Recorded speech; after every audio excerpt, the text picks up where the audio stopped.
Welcome to Nuri techbangl। আজকে আমি আপনাদের দেখাবো একটি সাদা কালো ডকুমেন্টস কিভাবে আপনি সিলগুলা রঙিন করবেন।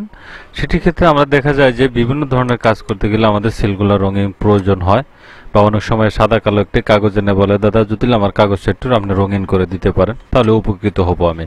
তখন আপনি এই সাদা কালো সিলটাকে হয় আপনি টাইপ করতে হবে, নতুবা আপনাকে এটা কাজটা বাদ দিয়ে দিতে হবে। তখন আপনি এই সাদা কালো কাগজটা অন্য একটি টেকনিকে আপনি কিভাবে রঙিনটা করবেন সেটি দেখাবো আজকে। এখানে দেখতে পাচ্ছেন যে আমার কাছে যে ডকুমেন্টসটা ওপেন করেছি আমি, সেই ডকুমেন্টসটা কিন্তু এখানে কিন্তু সাদা কালো বা ব্ল্যাক হোয়াইট দেখতে পাচ্ছেন। ব্ল্যাক হোয়াইট এটা যদি আমি বিভিন্নভাবে করতে চান সেটা কিন্তু আপনি কোনোভাবে এটা কিন্তু করতে পারেন না, কিন্তু যে টেকনিক আমি দেখিয়ে দেবো সেই টেকনিকে যদি অবলম্বন করেন তাহলে কিন্তু আপনি এটাকে আপনি ডকুমেন্টসটাকে আপনি রঙিন করে নিতে পারবেন। সেটি কিভাবে করবেন দেখাচ্ছি, চলুন চলে যাই স্ক্রিনে। এখানে একটি মাত্র লেয়ার দেখতে পাচ্ছি, এখানে আমি আরেকটি ডুপ্লিকেট লেয়ার করে নেব। লেয়ার করার জন্য মাউসের রাইট বাটন ক্লিক করে এখানে দেখতে পারবেন যে ডুপ্লিকেট লেয়ার, এটাকে আপনি নামও দিতে পারেন বা আমি নাম দিলাম না, এটাকে আমি ওকে করে দিলাম। এখন এখানে দুটি লেয়ার দেখতে পাচ্ছেন, দুটি লেয়ার, উপরের লেয়ারটা আমার সিলেক্ট করা আছে, আমি এই লেয়ারে সিলেক্ট করেই এখানে আমি কাজ করব।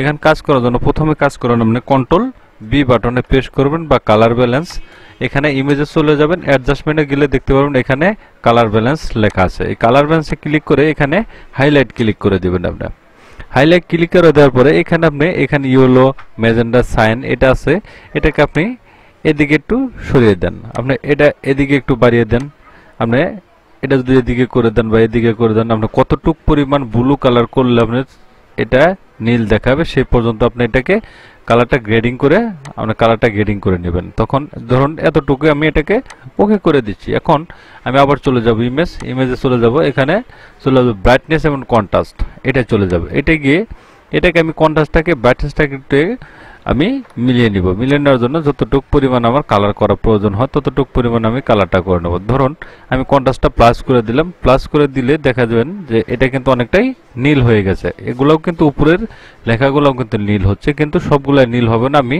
আপনাকে দেখিয়ে দিব।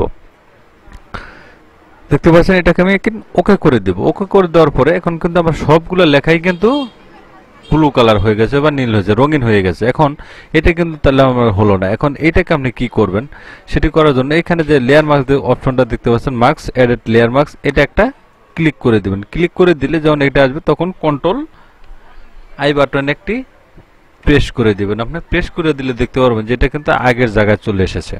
এখন হলো আপনার মূল কাজটা করতে হবে এখানে। এখন চলে যাবেন আপনি ব্রাশ টুলে।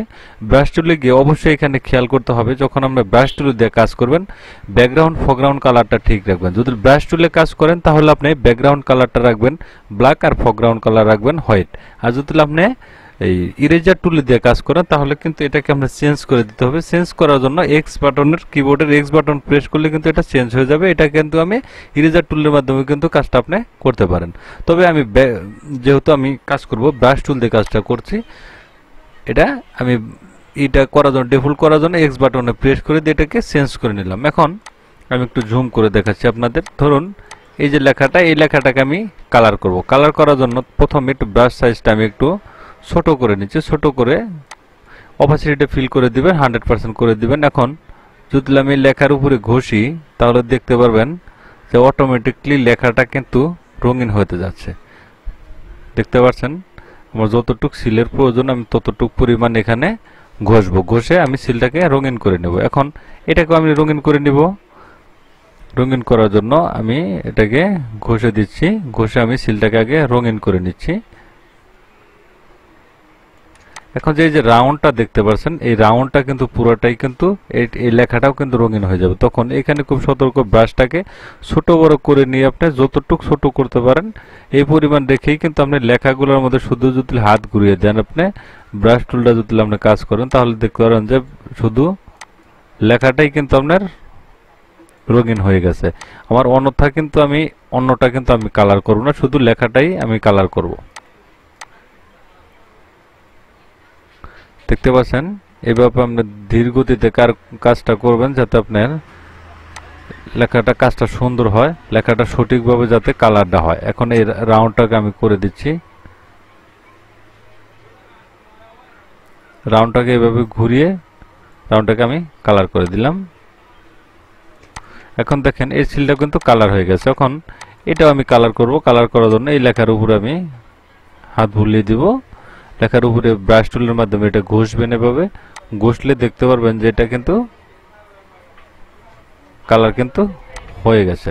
দেখতে পাচ্ছেন সিলটা কিন্তু কালার হয়ে গেল।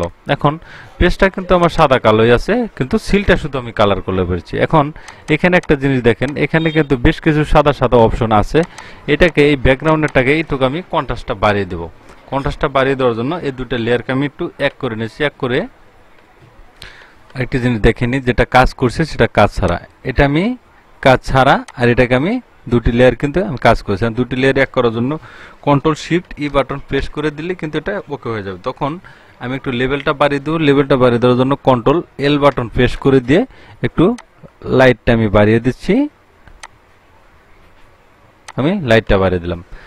যেহেতু এটা অন্য জনের একটা ডকুমেন্ট, সেজন্য আমি একটু ব্লার করে দিয়েছি, যাতে ডকুমেন্টসটা অন্য কেউ না পড়তে পারে। সেজন্য একটু ব্লার করে দিয়েছি আমি। আর যতটুকু আমার কাজের দরকার শুধু ততটুকু আপনাদের কাজটা আমি দেখাবো। এখন দেখেন এই যে পেজটা আমার অন্য একটা কালার ছিল, এই কালারটা কিন্তু ওইখানে কিন্তু সাদা হয়ে গেছে। এখন দেখেন সিলটা কিন্তু সঠিকভাবে কিন্তু কালার হয়ে গেছে। তাহলে একটি ডকুমেন্টস কিভাবে রঙিন করবেন বা কিভাবে কালার করবেন সেটি দেখালাম। অনেক প্রয়োজন, আমার নিত্য প্রয়োজন এই জিনিসগুলো আসে, আমাদের দরকার হয়। থ্যাংক ইউ গাইজ, ভালো থাকবেন সবাই। ভিডিও যদি ভালো লাগে অবশ্যই লাইক কমেন্ট শেয়ার করবেন, সাবস্ক্রাইব করে বেল আইকনটি চালু রাখবেন। আর যারা সাবস্ক্রাইব করেছে তাদেরকে ধন্যবাদ। আর যারা সাবস্ক্রাইব করেননি এখনই সাবস্ক্রাইব করে দিন। নতুন নতুন আর ভিডিও পেতে পারবেন, শিখতে পারেন। কমেন্টে জানিয়ে দিবেন যদি কোনো কিছু না বুঝে থাকেন, আমি উত্তর দেওয়ার চেষ্টা করব অবশ্যই। আরও অনেক ভিডিও লিঙ্ক দেওয়া থাকবে, সেখান থেকে আপনি ফটোশপের যাবতীয় কাজ সেখান থেকে শিখতে পারবেন। ভালো থাকবেন, সুস্থ থাকবেন। আল্লাহ হাফেজ।